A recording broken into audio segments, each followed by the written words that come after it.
जी तो बेटा कैसे हैं आप। मैं उम्मीद करता हूँ कि आप ठीक होंगे। आज की वीडियो में लेक्चर काफ़ी इंपॉर्टेंट है। आज का लेक्चर है फास्फोरस और उसके कंपाउंड्स। देखो सारी इन्फॉर्मेशन मिलेगी फास्फोरस से रिलेटेड, वीडियो का एंड तक देखो ताकि सारी इन्फॉर्मेशन हासिल कर लो, ठीक है। फिर पढ़ लेना, याद कर लेना। फास्फोरस बेसिकली आप कह लो कि एक ऐसा कंपाउंड है जो कि आपको मिलेगा 5A ग्रुप में, ठीक है। तो ये 5A ग्रुप जो है आपके सामने, इसमें नाइट्रोजन, फास्फोरस, आर्सेनिक, एंटीमनी और बिस्मथ जो है आपको नज़र आ रही हैं। तो उसमें हमने फास्फोरस की बातें करनी है। और फास्फोरस आपको मैं बताता चलूँ, पीरियोडिक टेबल का ये जो 15वां एलिमेंट है। और इसके अलावा इसके बारे में ये है कि इसके ऊपर -3 चार्ज भी आ सकता है और ये 5 की ऑक्सीडेशन स्टेट भी रख सकता है। यानी कि आपने पढ़ा होगा फास्फोरस ट्राइक्लोराइड और इसके अलावा आपने पढ़ा होगा फास्फोरस पेंटाक्लोराइड, ठीक है। तो यानी यहाँ पर इसका ऑक्सीडेशन नंबर 3 है, यहाँ पे ऑक्सीडेशन नंबर 5 है। तो ये दो ऑक्सीडेशन नंबर अपने रख सकता है, वेरिएबल ऑक्सीडेशन नंबर होते हैं इसके। तो बेटा अगर फास्फोरस के बारे में इंफॉर्मेशन के बारे में और जाने तो फास्फोरस का जो लफ्ज़ है वो आया है लाइट बियरिंग। ये जब जलता है ना, बड़ा चुंधिया देने वाली रोशनी पैदा करता है, मतलब बहुत रोशनी पैदा करता है। जैसे आपने फुलझड़ी जलाई है ना कभी, फुलझड़ी में तो वैसे मैग्नीशियम होता है, वो जल रहा होता है, लेकिन फास्फोरस भी ऐसा ही है। और मज़े की बात है, जब फास्फोरस जलता है तो उसका जो फ्लेम होता है वो ठंडा होता है। ये ऐसी आग है जो ठंडी है, ठीक है। फास्फोरस का, मैं जहाँ तक मेरे दिमाग में पुराना नाम आ रहा है, उसका नाम था आईसी नॉक्टालूका। आईसी नॉक्टालूका का मतलब भी यही है कि ठंडी आग। सो अनलाइक नाइट्रोजन, तो बेटा ये नाइट्रोजन जो है it does not occur free in state. यानी कि ये जो आपके पास नाइट्रोजन है ये तो आपको फ्री फॉर्म में नहीं मिलती। मोस्ट ऑफ द, मतलब हम कंपैरिजन फास्फोरस का ना नाइट्रोजन से कर रहे हैं, ठीक है।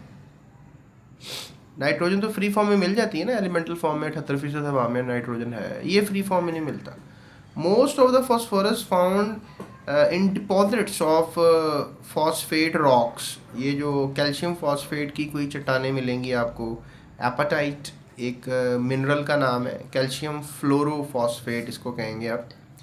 तो ये दो मिनरल इसके इंपॉर्टेंट हैं जो आपने फ़िलहाल मेमोरी में रखने, ठीक है। उसके बाद अगर आप मुझसे बात करते हैं कि as a constitute of plant and animals का क्या इसका किरदार है, तो फास्फोरस आपके डीएनए में है। तो प्लांट्स में भी डीएनए होता है और एनिमल में भी होता है। तो it's a very important part of our diet. ये हमारी बैलेंस डाइट का हिस्सा है। तो it is essential for the normal growth. अगर ये फास्फोरस मिलेगा नहीं तो फिर तो गए काम से। So it occurs specially in the seeds, yolk of eggs. आप जब अंडे खाते हैं तो उसमें फास्फोरस मिल जाता है। और इसके अलावा आपके नर्व, ब्रेन, बोन मैरो, सब जगह फास्फोरस रिक्वायर्ड है, ठीक है। और ये लेसिथिन की शक्ल में आपको हर जगह पे मिलेगा, ठीक है। ये ज़रा कमेंट में मुझे डिटेल में बताइए लेसिथिन्स क्या होते हैं, ठीक है। आपकी नॉलेज में भी इजाफा हो जाएगा। उसके बाद in the form of calcium phosphate it is essential constitute of bone. यानी कि ये आपको हड्डियों में भी मिलेगा कैल्शियम फॉस्फेट की शक्ल में। यानी फास्फोरस फॉस्फेट की शक्ल में मिल रहा है। मतलब डीएनए में भी तो यही है ना, जब वो न्यूक्लियोटाइड के अंदर फॉस्फेट की शक्ल में हिस्सा होता है वो। सो बोन ऐश, यानी अगर आप हड्डी जला देते हैं तो कैल्शियम फॉस्फेट आपको 80% हड्डी में मिलेगा। यानी आपकी हड्डी कैल्शियम की बनी हुई कहते हैं। तो आज से आपने कहना है हमारी हड्डी कैल्शियम फॉस्फेट की बनी हुई है। तो इम्पॉर्टेंट है, ठीक है। फॉस्फोरस अगर आपको चाहिए तो हड्डियों से मिलेगा आपको। उसके बाद अगर आप मुझसे बात करेंगे सर फास्फोरस के जो है ना डिफरेंट वो बताएं एलोट्रॉप्स, यानी फास्फोरस के जो डिफरेंट जो है वो स्ट्रक्चर्स बताएं। तो एलोट्रॉप्स ऑफ फास्फोरस को अगर हम देखें तो डेफिनेटली आप सुना होगा आपने, वाइट फास्फोरस होता है, ठीक है। और क्या होता है, रेड फास्फोरस होता है, ठीक है। ब्लैक फास्फोरस होता है, ये देखिए ब्लैक फास्फोरस। तो phosphorus can exist in 6 different solid allotropic forms. यानी कि इसके 6 एलोट्रॉप्स हैं। एलोट्रॉप्स ये होते हैं कि एटम सारे सेम होते हैं, स्ट्रक्चर डिफरेंट बनाते रहते हैं। जिस तरह ऑक्सीजन की कितने, ऑक्सीजन के 2 हैं, ऑक्सीजन मॉलिक्यूल और ओजोन मॉलिक्यूल। यानी कि एक स्ट्रक्चर इस तरह का बना ना ऑक्सीजन का, और एक स्ट्रक्चर ऑक्सीजन का ऐसे बनता है, ये ओजोन का, ठीक है ना। सो ये हमें पता होना चाहिए। और यहाँ पर 3 के बारे में बताएंगे आपको, रेड फास्फोरस, ब्लैक फास्फोरस और वाइट फास्फोरस। बहरहाल वाइट फास्फोरस जो है वो बहुत रिएक्टिव है, पॉइजनस है, वॉलेटाइल है, वैक्सी है, येलोइश है, एक वाइट सब्सटेंस है और सॉल्युबल है बेंजीन के अंदर। यानी वाइट फास्फोरस बेंजीन में हल हो जाएगा। और किस में, कार्बन डाइसल्फाइड में, ठीक है, कार्बन डाई सल्फाइड में भी आप इसको डालोगे तो ये हल हो जाएगा, ये भी एक सॉल्वेंट है। It is exist in the tetra atomic molecule, ये 4 एटम इकट्ठे रह रहे हैं, ठीक है, टेट्राहीड्रल सी शेप बनाकर ना, टेट्राटॉमिक सी शेप बनाकर, हैव टेट्राहीड्रल स्ट्रक्चर, बल्कि टेट्राहीड्रल लिखोगे। सो बॉयल्स एट 280 डिग्री, इसका बॉइलिंग पॉइंट भी लिखा हुआ है और इसका वेपराइजेशन पॉइंट्स भी लिखा हुआ है कि वेपर बन जाएगा 400 डिग्री पे। अब P2 मॉलिक्यूल एग्जिस्ट करते हैं तो उसको हम कहते हैं P2 मॉलिक्यूल को रेड फॉस्फोरस। बताया ना अभी कि वाइट फॉस्फोरस, रेड फॉस्फोरस और ब्लैक फॉस्फोरस जो है, ये 3 फॉस्फोरस जो है वो होते हैं। रेड फॉस्फोरस इतना रिएक्टिव नहीं है, कितना पॉइजनस भी नहीं है जितना कि वाइट है। और ये प्रिपेयर्ड कैसे किया जाएगा, आप वाइट फॉस्फोरस को हीट करोगे तो रेड फॉस्फोरस में कन्वर्ट हो जाएगा। आपने थोड़ी सी आयोडीन भी लेनी है, थोड़ा सा सल्फर एज अ कैटलिस्ट लेना है और 25 डिग्री वैक्यूम में आपने गर्म करना है इसको, वैक्यूम में, ठीक है। ये प्रोसीजर बता दिया आपको वाइट फॉस्फोरस, रेड फॉस्फोरस बनाने का, ठीक है। ये भी आपको सवाल आ रहा है how we can make red phosphorus. The tetratomic molecule of red phosphorus combine to form macromolecule. अब ये जो टेट्राटॉमिक मॉलिक्यूल है ये दोबारा कंबाइन करते हैं और ये बना देते हैं रेड फॉस्फोरस। ये देखें अब आप सामने, ये टेट्राटॉमिक मॉलिक्यूल था ना, ये रेड फॉस्फोरस है, नज़र आ रहा है आपको ये कैसे आपस में बॉन्ड हो गया इनका, ठीक है। तो ये आपको पता होना चाहिए। उसके बाद अगली बात कर रहा है वो आपके ब्लैक फॉस्फोरस की। Black phosphorus is the third form of phosphorus which are talking in ordinary condition. ये black phosphorus is prepared by heating red phosphorus to high temperature and pressure. इसी को फिर हाई टेम्परेचर पे करें convert तो ये coral drop में convert होता है, ब्लैक हो जाता है, ओके। लेकिन इसके बारे में इतना नहीं लिखा इसके क्या है यूज़ और ये वो। आप कोई 1-2 यूज़ बता दो ब्लैक फॉस्फोरस के कमेंट सेक्शन में, ठीक है। उसके बाद बताया जा रहा है जी हेलाइड ऑफ फॉस्फोरस, यानी कि फॉस्फोरस के हेलाइड, ये भी बताया था ना मैंने आपको, फॉस्फोरस ट्राइक्लोराइड, ठीक है। तो इसको कैसे बनाएंगे हम फॉस्फोरस ट्राइक्लोराइड को, ये मैं आपको बता देता हूँ। फॉस्फोरस ट्राइक्लोराइड को आप फॉस्फोरस क्लोरीन गैस में रिएक्ट करोगे और फॉस्फोरस ट्राइक्लोराइड बना लोगे। और फिर आप अगर लेट्स से दैट कि फॉस्फोरस सल्फर मोनोक्लोराइड के साथ आप करते हो, सल्फर ऑक्सीक्लोराइड के साथ आप रिएक्ट करते हो, तो तभी फॉस्फोरस ट्राइक्लोराइड बनने को मिलेगी with sulphur dioxide and that is sulphur monochloride, ठीक है। तो ये तो बनाने का तरीका बता दिया। आगे आगे प्रॉपर्टीज़ के ऊपर, प्रॉपर्टीज़ ऑफ फॉस्फोरस ट्राइक्लोराइड यानी PCl3 की क्या प्रॉपर्टीज़ हैं। तो यहाँ पे आप कह सकते हैं कि it is a colourless fuming liquid which boils at 76 degree Celsius and freezes at -12 degree Celsius. इसमें आप रिएक्शंस भी देख सकते हैं। वी हैव सर्टेन रिएक्शंस कि फॉस्फोरस ट्राइक्लोराइड को क्लोरीन से करो, पेंटाक्लोराइड में कन्वर्ट हो जाता है। फॉस्फोरस ट्राइक ऑक्सीडाइज करो, फॉस्फोरस ऑक्सीक्लोराइड बन जाता है। फॉस्फोरस ट्राइक्लोराइड को पानी के साथ रिएक्ट करवाओ तो फॉस्फोरिक एसिड और एसिटिल एसिड, 2 एसिड बन जाते हैं। इसके अलावा फॉस्फोरस ट्राइक्लोराइड को अगर अल्कोहल के साथ रिएक्ट करो तो फिर ये मिथाइल क्लोराइड और फॉस्फोरिक एसिड भी बना देता है। फॉस्फरस एसिड है ये, फॉस्फोरिक नहीं है, HPO3 है। और इसके अलावा अगर बात करो तो फॉस्फोरस ट्राइक्लोराइड जो है वो एसिटिक एसिड के साथ मिलकर आपको ये कंपाउंड बना के देता है, that is oxychloride. That is called basically another kind of a compound जिसमें ऑक्सीजन और क्लोरीन इन्वॉल्व है, ठीक है, और R इन्वॉल्व है, ठीक है, CH3COCl, that is basically the formula. मैं आपको बना देता हूँ ये मैंने फंक्शनल ग्रुप्स में आपको बताया था। तो आप ये देख सकते हैं यहाँ पे एसिड हेलाइड कहेंगे ना इसको हम, यही कंपाउंड की बात हो रही है ना अभी। तो ये एसिड हेलाइड जो है वो बनाने के काम आएगा, ठीक है। We used to call it as acid halide. तो फॉस्फोरस पेंटाक्लोराइड की अगर बेटा बात करें तो फॉस्फोरस पेंटाक्लोराइड को बनाया कैसे जा सकता है। आपको याद होगा कि आपने फॉस्फोरस को क्लोरीन से रिएक्शन करवाया था तो ट्राइक्लोराइड बना लिया था। ट्राइक्लोराइड जब बनाया था ना आपने, तो इसमें आपने क्या किया था कि ड्राई क्लोरीन को पास किया था आपने कार्बन डाइऑक्साइड के साथ। तो बस मेथड थोड़ा सा डिफरेंट है। इसमें भी डाई क्लोरीन को करोगे पास तो ये ट्राइक्लोराइड जो है ये कन्वर्ट हो जाएगा पेंटाक्लोराइड में। यहाँ पर आपने फॉस्फोरस लिया था, यहाँ पर आपने जो है वो क्या ले लेना है, ट्राइक्लोराइड। ये फ़र्क है, फॉस्फोरस लेंगे तो ट्राइक्लोराइड ही बनेगा। तो अगर फॉस्फोरस ट्राइक्लोराइड लेंगे तो पेंटा में कन्वर्ट हो जाएगा। और फॉस्फोरस अगर लेंगे तो अगर उसको कुछ स्पेशल कंडीशंस देंगे, उसको एक मेथडोलॉजी है, तो फिर ये जो है पेंटाक्लोराइड में भी कन्वर्ट हो सकता है। अगर प्रॉपर्टीज़ की तरफ देखें तो अगर हमारे पास इसकी प्रॉपर्टीज़ की तरफ देखें तो ये येलोश पेंटाक्लोराइड जो है येलोश क्रिस्टल है सॉलिड विच सबलाइम्स अबाउट 100 डिग्री, यानी कि ये सॉलिड से लिक्विड हुए बगैर ही गैस बन जाता है और फ्यूम्स भी देना शुरू कर देता है, इसलिए इसकी स्मेल भी इरिटेटिंग होती है। तो ये जो हमारे पास फॉस्फोरस पेंटाक्लोराइड है इट्स वेरी पॉइजनस, और ये ट्राई में डाई में हीटिंग करें तो कन्वर्ट भी हो सकता है।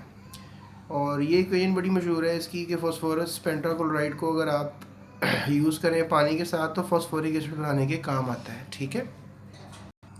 इसके अलावा जो फॉस्फोरस पेंटाक्लोराइड है वो जिंक के साथ जिंक क्लोराइड बनाने की भी काम आता है। ऑक्साइड्स ऑफ फॉस्फोरस को देखें तो ये फॉस्फोरस डाईफॉस्फोरस ट्राईऑक्साइड एंड टेट्राफॉस्फोरस हेक्साऑक्साइड, दो ऑक्साइड्स आपके सामने लिखी हुई हैं। इसको अगर सिंपल करें ना, इसको एम्पिरिकल करें तो ये वाला फार्मूला बनेगा फॉस्फोरस ट्राईऑक्साइड का। फॉस्फोरस ट्राईऑक्साइड को अगर फॉस्फोरस बनानी है आपने तो ऑक्सीजन को फॉस्फोरस को रिएक्ट करवाएंगे तो ये भी बन सकती है लिमिटेड सप्लाई ऑफ ऑक्सीजन में हवा में। इसकी प्रॉपर्टीज़ ये होती हैं कि ये ऑक्सीडाइज हो जाती है पेंटाऑक्साइड में, फॉस्फोरस पेंटाऑक्साइड या डाईफॉस्फोरस पेंटाऑक्साइड। और इसके अलावा जो फॉस्फोरस ट्राईऑक्साइड है ये वाटर के साथ रिएक्ट करके फॉस्फोरिक एसिड भी बना सकती है कोल्ड वाटर के साथ। हॉट वाटर के साथ करेंगे तो फॉस्फोरिक एसिड बनाएगी, साथ फॉस्फीन गैस पैदा करेगी। तो ये अमोनिया की तरह की गैस है ना, NH3 होती है, इस तरह PH3 भी होती है, नाइट्रोजन के ऊपर है ना, तो उनका सिमिलर बिहेवियर है। तो अगर आप फॉस्फोरस जो है आपके पास ये ऑक्साइड है P4O10, तो P2O5 यानी इसका एम्पिरिकल फार्मूला है। तो इसको बनाना है तो आपने जो है वो बर्निंग फॉस्फोरस को ड्राई एयर के साथ करना है, तो फिर ये बन जाएगी रिएक्ट करना है। उसके बाद फॉस्फोरस पेंटाऑक्साइड को अगर आपने बनाना है तो what we have to do, phosphorus pentoxide को बनाने के लिए बनाने की बात कर रहा हूँ प्रॉपर्टीज़ के लिए, तो आपने इसको वाटर के साथ रिएक्ट करना है। ये वाला एक कंपाउंड बनेगा that is called metaphosphoric acid, और उसके बाद फिर ये ऑर्थोफॉस्फोरिक एसिड जो है ये बन जाएगा। उसके बाद अगर आप लेट्स से दैट वाटर के बाद जो है आप उसको HNO3 से रिएक्ट करेंगे तो dinitrogen pentoxide with the metaphosphoric acid बनता हुआ नजर आएगा। अगर आप लेट्स से दैट H2SO4 से रिएक्ट करेंगे तो सल्फर ट्राईऑक्साइड और मेटाफॉस्फोरिक एसिड बनता हुआ नजर आएगा। अगर आप इसको रिएक्ट करेंगे सिरके के साथ H2SO4 के साथ तो आपको ये एसिटिक एनहाइड्राइड बनता हुआ नजर आएगा विद द मेटाफॉस्फोरिक एसिड।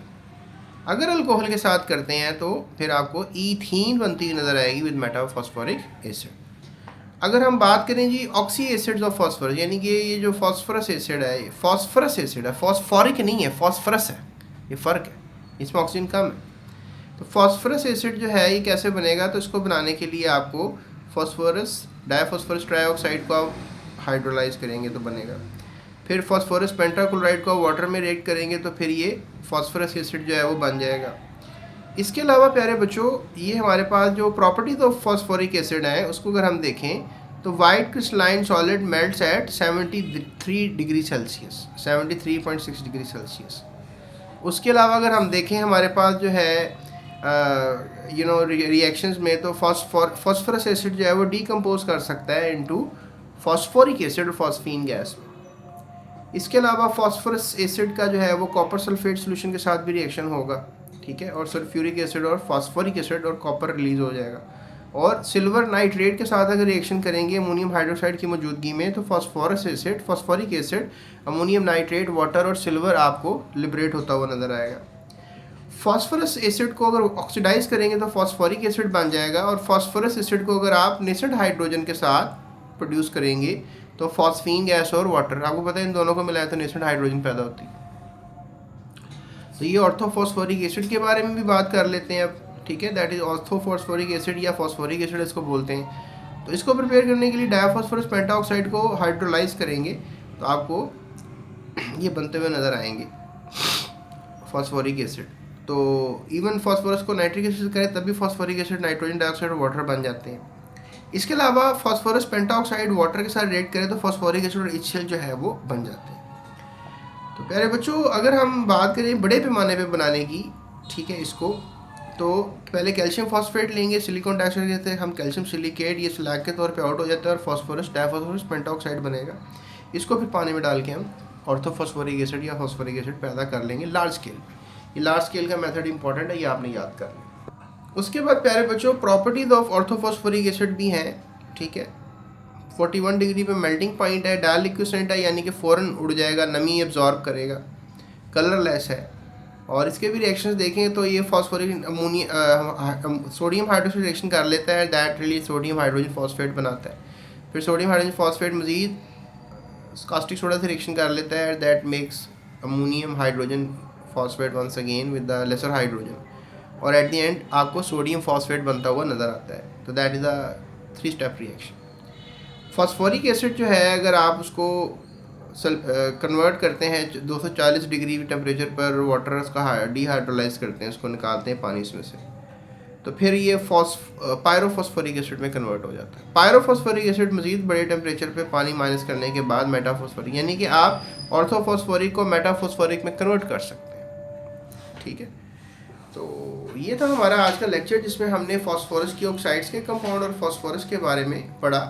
तो फॉस्फोरस का एक ये मेगा लेक्चर था जो मैंने 16 मिनट में कवर किया, हालांकि इसको कवर करने के लिए 1 घंटा चाहिए आपको। तो बहरहाल मैंने सारी इन्फॉर्मेशन आपको दी है एंड आई होप सो कि इन्फॉर्मेशन आपके लिए काबिल गौर रहेगी। और आप इस वीडियो को तकरीबन 16 मिनट को अगर आप 3 दफ़ा सुने तो बहुत सी इन्फॉर्मेशन आपके दिमाग में रह जाएगी, और वही इन्फॉर्मेशन आपको रिक्वायर्ड है, राइट, जिस पे जोर लगाया गया है उस पर आपने ज़रा फोकस करके रखना है। तो मिलेंगे इंशाल्लाह नेक्स्ट लेक्चर में, और नेक्स्ट लेक्चर में मैं आपसे बातें करूँगा ग्रुप 6A एलिमेंट्स की, ठीक है।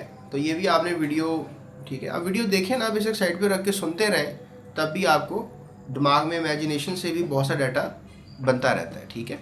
खुद कभी पढ़ने का दिल नहीं कर रहा होता ना, तो मोबाइल साइड पर रख के वीडियो लगा लें। इससे ये होगा कि आपको वो डाटा मिलता रहेगा दिमाग को, और दिमाग उस पर सोचता रहेगा और आपको फीडिंग होती रहेगी। That is the way to train a brain प्यारे बच्चों।